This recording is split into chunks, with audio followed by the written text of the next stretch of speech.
Hello everyone. Today the question is the driver of an automobile traveling along a straight level highway suddenly applies the brake so that the car slides for 2 seconds, covering a distance of 9.66 meter before coming to a stop. So finally it comes to a stop, so the final velocity is 0.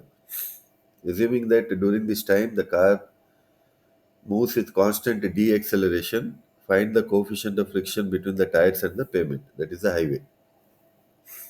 Here you can see the car actually it is traveling with a particular velocity. We do not know what is the initial velocity. So suddenly he applies the brakes. So it is with a constant deceleration. So I have put here minus a. So finally it is coming to rest. That is the final velocity is 0. Before coming to rest, it has traveled a distance of 9.66 meter in time 2 seconds. So you have to find out what is the coefficient of friction.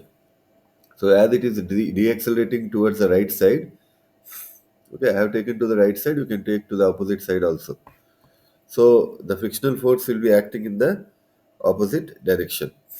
That is F is equal to mu Rn. Because here you can see the perpendicular forces is not having any application in the movement of the motion. So here we can take Rn is equal to W. So the frictional force which is mu Rn I have taken as mu W. So we know that the equation of motion, that is v is equal to u plus at. So because the final velocity is 0 and it is the retardation negative acceleration, so after substitution we are getting u is equal to at finally.